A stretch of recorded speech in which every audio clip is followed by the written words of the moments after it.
Olá, galera! Meu nome é Manuel, sou professor de Geografia e YouTuber e estamos aqui para mais um vídeo sobre Geografia. No vídeo de hoje nós vamos falar sobre os Estados Unidos e a sua formação enquanto uma nação imperial, aqui no sentido da palavra imperialista mesmo, beleza? Antes de iniciar o vídeo, eu vou pedir aquelas coisinhas para vocês.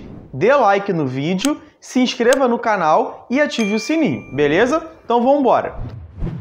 Bom, gente, o vídeo está dividido em três partes. Primeiro, nós vamos falar sobre a formação territorial estadunidense. Segundo, sobre a American Way of Life. E, por último, nós vamos falar sobre a globalização nos Estados Unidos.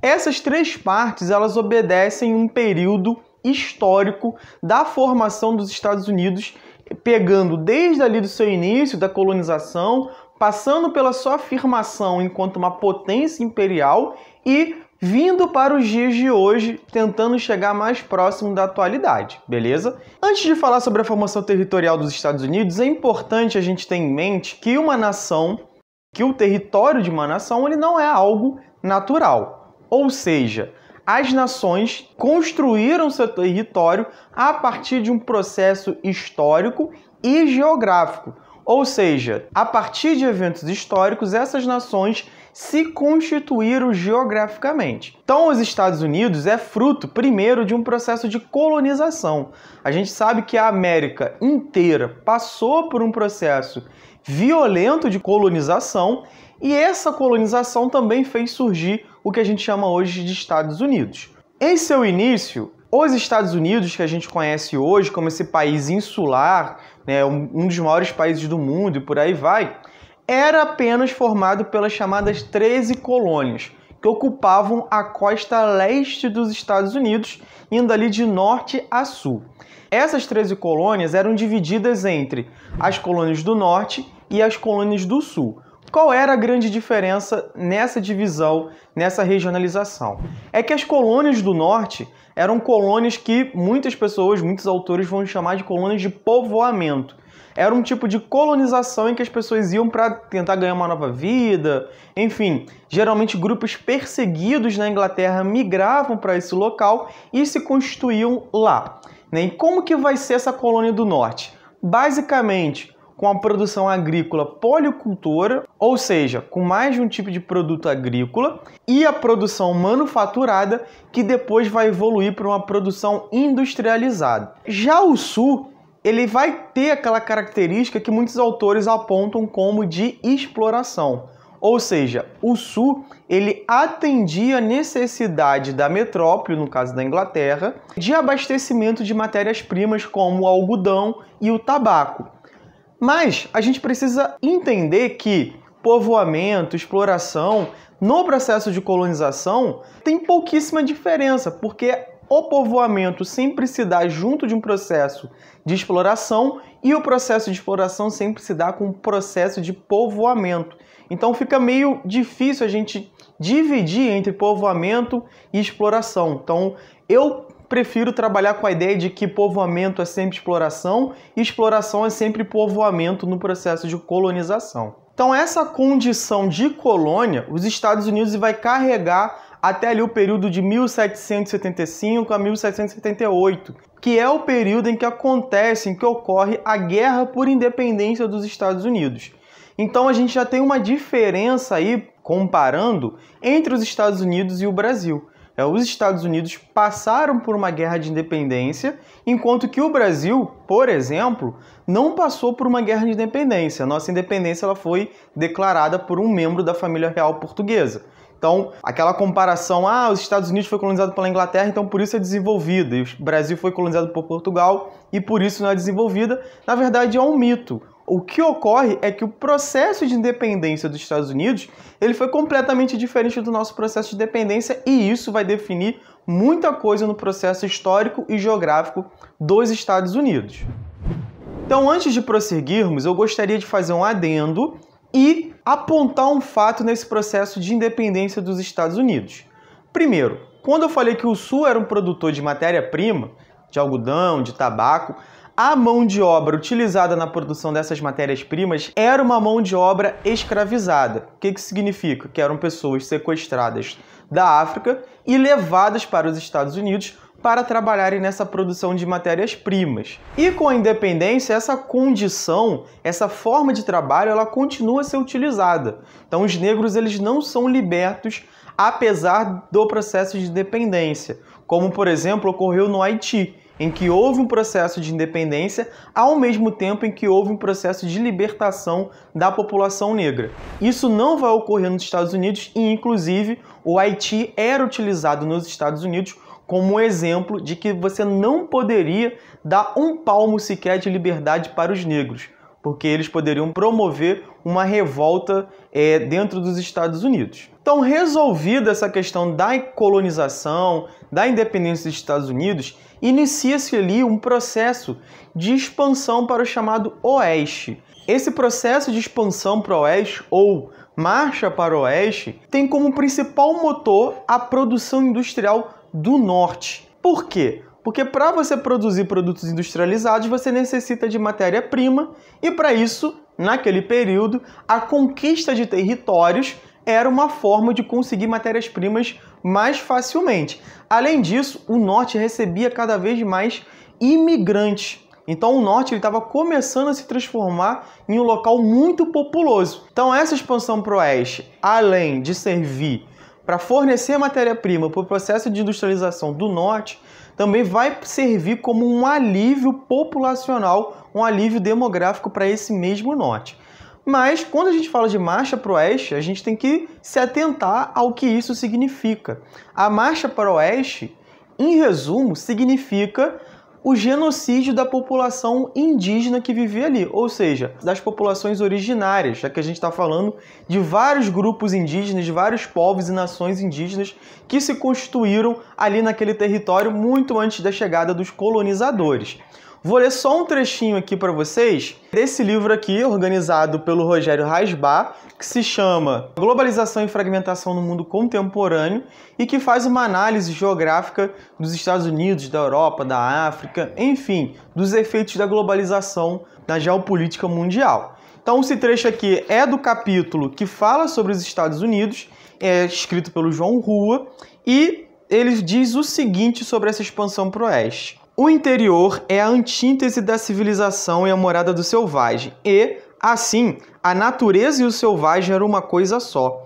Eles eram obstáculos a ser vencidos na marcha do progresso e da civilização, dentro de uma perspectiva que percebia, cada vez mais, a natureza apenas como recurso a ser transformado em riqueza no processo de crescimento econômico. Então essa característica selvagem que era dada à natureza e às pessoas que viviam naquela região, ou seja, na região oeste dos Estados Unidos, povoada pelas populações indígenas, pode ser muito bem vista nesse quadro que eu vou colocar para vocês, que se chama Destino Manifesto. Então, de um lado, ou seja, do lado esquerdo do quadro, vocês vão perceber que é um lado mais claro, parece que está de dia, a gente consegue ver bem o que está nele, e a gente vê os pioneiros, que são colonizadores. No meio dele a gente vê uma figura de uma mulher branca, angelical, que representa, é uma representação antropoformizada do próprios Estados Unidos, e ela marcha para o oeste em direção ao selvagem, ao chamado selvagem. E nele a gente vê bisões, ursos e populações indígenas. Ou seja, a ideia do Destino Manifesto embasava essa marcha para o oeste ideologicamente. O que isso significa? O Destino Manifesto dizia que essa população dos Estados Unidos era uma população escolhida por Deus, eleita por Deus, para levar a civilização para o lado oeste dos Estados Unidos. Como a gente vai ver ao longo desse vídeo, esse oeste, que naquele período é um oeste físico, ou seja, é uma direção, vai se transformar depois em uma direção sócio-histórica e geográfica. O que isso significa? Que o oeste para os Estados Unidos passa a ser o mundo inteiro. O oeste pode ser o Vietnã, pode ser o Japão, pode ser o Oriente Médio e por aí em diante. Então, depois de ocorrer a marcha para o oeste, um outro evento que vai ter grande impacto na formação territorial dos Estados Unidos é a Guerra Civil. Por que vai ocorrer essa guerra civil? Essa guerra civil ela ocorre no contexto de disputa entre dois projetos. O projeto do Norte, industrial e livre, e o projeto do Sul, que vai ser um projeto agrário e escravagista. Então vai ocorrer uma disputa entre esses dois polos de poder que acaba com a vitória do Norte. Então, após a Guerra Civil, a gente tem o projeto industrial comandando esse desenvolvimento dos Estados Unidos, o Sul vai se tornar uma periferia do Norte e a gente também vai ter a libertação da população negra que havia sido escravizada até então. E é óbvio que essa libertação da população escravizada não foi por uma benfeitoria das pessoas brancas dos Estados Unidos. Havia uma pressão de abolicionistas, inclusive negros, que pressionavam o Norte a abolir a escravidão ao final da Guerra Civil. Além disso, a população negra ela foi utilizada na guerra como tropa. Inclusive, a Guerra Civil estadunidense ela é vista por Marx naquele período como um exemplo de que deveria ocorrer uma união entre os trabalhadores negros e os trabalhadores brancos. Então a Guerra Civil vai fazer com que Marx escreva o seguinte ao Capital: o trabalho de pele branca não pode se ver livre, onde o trabalho de pele negra é marcado a ferro. Ou seja, não há libertação para a classe trabalhadora sem que toda a classe trabalhadora, seja ela branca ou negra, esteja liberta. Bom, e aí a gente chega na segunda parte do nosso vídeo, que é o American Way of Life. Eu vou explicar mais à frente o que é esse American Way of Life, mas antes disso, a gente precisa entender que após resolver seus problemas internos, com a expansão para o oeste, que vai envolver o genocídio indígena, vai envolver a invasão de terras mexicanas, compra de terras como o Alasca, que vai ser comprado da Rússia naquele período. Também teremos a Guerra Civil, que vai definir o projeto dos Estados Unidos, então vai ser um projeto industrial. Então agora a gente vai ter, nesse novo período dos Estados Unidos, já no século XIX e século XX, a tentativa de se lançar internacionalmente. Ou seja, após se resolver internamente, os Estados Unidos vai começar a alçar os seus voos externos. E esses voos externos, eles têm como lema, uma frase dita por Theodore Roosevelt, que vai dizer o seguinte: "Speak softly and carry a big stick", ou seja, falar manso, mas carregar um grande porrete. Qual é a ideia? Olha, a gente vai negociar, a gente vai sentar e conversar com os outros países, porém, quando tiver que usar a força bruta, nós vamos usar a força bruta. E junto a isso, já no século XIX, a gente vai ter ali a instituição da política da América para os americanos. Então, essa política do América para os americanos vai definir o seguinte: os Estados Unidos vai apoiar uma série de independências que vão ocorrer na América. Como exemplo, a gente tem a independência cubana, que inclusive carrega em sua bandeira uma influência muito grande da bandeira dos Estados Unidos, ou seja, a presença da estrela, as cores vermelha, azul e branca, são influências diretas da bandeira dos Estados Unidos. Então, a partir desse momento, os Estados Unidos começam a se expandir para a América Latina. E essa expansão não ocorre só pela intervenção do Estado. O Estado ele aparece, obviamente, como um facilitador da entrada de empresas multinacionais, como mostra muito bem Gabriel Garcia Marques no livro 100 Anos de Solidão. Ele tem lá uma empresa no livro que é uma empresa que simula a chamada United Fruit, que era uma empresa de frutas, de exportação de fruta, e que atuava na América Latina e que, obviamente, atuava politicamente financiando grupos favoráveis aos Estados Unidos. Junto a isso, nós vamos ter o fortalecimento das empresas industriais estadunidenses, formando o que a gente chama de Manufacturing Belt. Então, aquele norte que a gente já havia falado antes, que era manufatureiro, depois se torna industrial, se fortalece mais ainda nesse período, século XIX, século XX, com o chamado Fordismo. Inclusive, a gente tem um vídeo aqui no canal falando sobre Fordismo. E, a partir disso, os Estados Unidos começam a exportar não só os seus produtos, mas também suas empresas e o modo de viver americano. Por isso que eu chamo esse período de American Way of Life.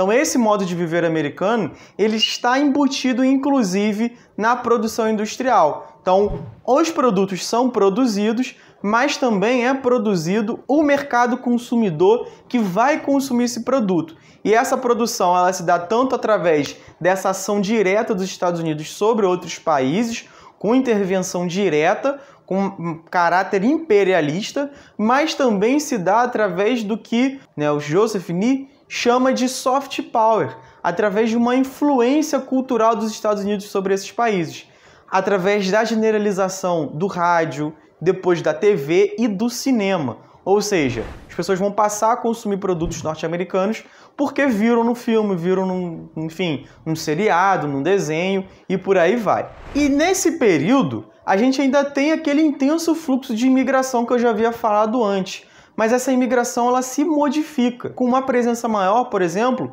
de mexicanos e de pessoas que não vinham nem da Inglaterra, nem da Alemanha, nem da Irlanda, mas pessoas que vinham da Rússia, da Ucrânia, enfim, do leste europeu. Então, esse processo de imigração, mais a libertação das pessoas negras nos Estados Unidos, vai contribuir para um processo de tensão racial nos Estados Unidos.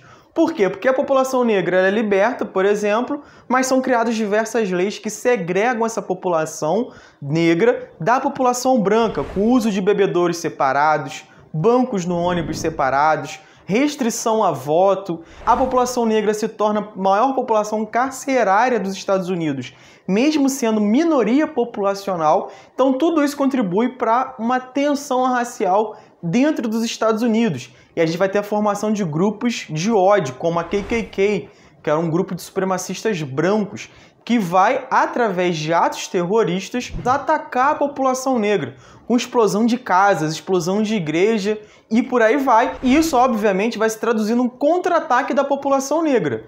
Então, a gente vai ter a formação dos Panteras Negras, por exemplo, que defendia a autodefesa da população negra, que defendia a defesa dos territórios negros, dos chamados guetos. Então, essa tensão racial, como a gente pode ver hoje nos Estados Unidos, ela prossegue. Então, no último governo Trump, inclusive, esses grupos supremacistas brancos voltaram a ter destaque, inclusive invadindo o Capitólio. E por último, a gente chega então ao processo de globalização. No processo de globalização, os Estados Unidos, que formou aquele chamado Manufacturing Belt, adota políticas neoliberais e, através dessa política neoliberal, se inicia uma ofensiva à classe trabalhadora. Então, essa ofensiva à classe trabalhadora conta como principal arma o chamado ajuste espacial, que, nas palavras de Harvey, a gente pode chamar de um desenvolvimento geográfico desigual. O que vai ocorrer? O Manufacturing Belt se formou enquanto um centro econômico, um centro dinâmico dos Estados Unidos, enquanto o resto se firmou enquanto uma periferia. A partir do processo de globalização, esse Nordeste, esse Manufacturing Belt, vai perder essa dinâmica com a saída das fábricas e das empresas desse local. Então a gente vai ter uma migração intensa dessas fábricas para a região sul dos Estados Unidos, chamada de Sun Belt, e para a região oeste dos Estados Unidos, ali principalmente para a Califórnia, e também há uma saída do próprios Estados Unidos. Muitas fábricas vão para o México e para a China. Essa saída é motivada única e exclusivamente pela busca de maior obtenção de lucros, ou seja, o aumento da taxa tendencial de lucros através da existência de uma mão de obra desorganizada e mais barata nesses locais. E isso vai, obviamente, provocar um efeito dentro dos Estados Unidos. Que efeito vai ser esse? O empobrecimento da população. Então, mesmo a população branca, que na maior parte da história dos Estados Unidos gozou de uma vida mais abastada, com acesso a consumo, etc., passa por um processo gigante de empobrecimento. E, obviamente, aquelas camadas que já eram desfavorecidas vão passar por um processo maior, como a população negra e a população hispano-americana. Ou seja, aquelas pessoas que saíram do México, da Costa Rica, de Cuba e foram viver nos Estados Unidos. E isso vai trazer à tona, hoje, uma série de disputas raciais mas que tem como principal fator a questão econômica. Com o empobrecimento da população branca, por exemplo, aumenta o ressentimento dessa população branca contra a população negra, né? Então, principalmente depois da chegada do Obama ao poder e etc. E isso vai ser utilizado pela campanha do Trump, inclusive, para conseguir se eleger presidente. Bom, mas essa tensão interna que persiste da década de 80, 90 até os dias de hoje, ela vai passar por um alívio nos anos 2000. O que ocorre nos anos 2000? A gente tem o ataque às Torres Gêmeas, o 11 de setembro, nos Estados Unidos, e uma contraofensiva norte-americana aos países do Oriente Médio, principalmente Afeganistão e Iraque. Essa contraofensiva, que na verdade tem como principal fundo o controle do Oriente Médio e o controle sobre as reservas de petróleo do Oriente Médio, vão fazer com que os Estados Unidos adotem políticas mais totalitárias dentro dos Estados Unidos, como o Patriot Act, que era uma lei que, por exemplo, permitia que o governo americano grampeasse o telefone de pessoas suspeitas e que levasse a julgamentos secretos essas pessoas suspeitas. Então a gente vai ter, por exemplo, o uso da base de Guantánamo para tortura de pessoas suspeitas e que não tiveram o julgamento adequado. Ou seja, os Estados Unidos nesse período vai defender a exportação da liberdade, vai se afirmar enquanto uma polícia do mundo que leva liberdade e democracia para todos os cantos do globo, mas ao mesmo tempo, dentro do seu país, vai estabelecer leis que, segundo autores liberais, podem ser encaradas como leis totalitárias, mas ao mesmo tempo a gente não vai ver a mídia fazer uma crítica consistente à instituição dessas leis autoritárias. Eu vou encerrar o vídeo por aqui, eu não vou até o período do Trump, vou fazer outros vídeos falando sobre o governo Trump, etc. A disputa Estados Unidos e China. Vou pedir aqueles recados de sempre. Deixe seu like, se inscreva no canal e ative o sininho. Galera, até a próxima!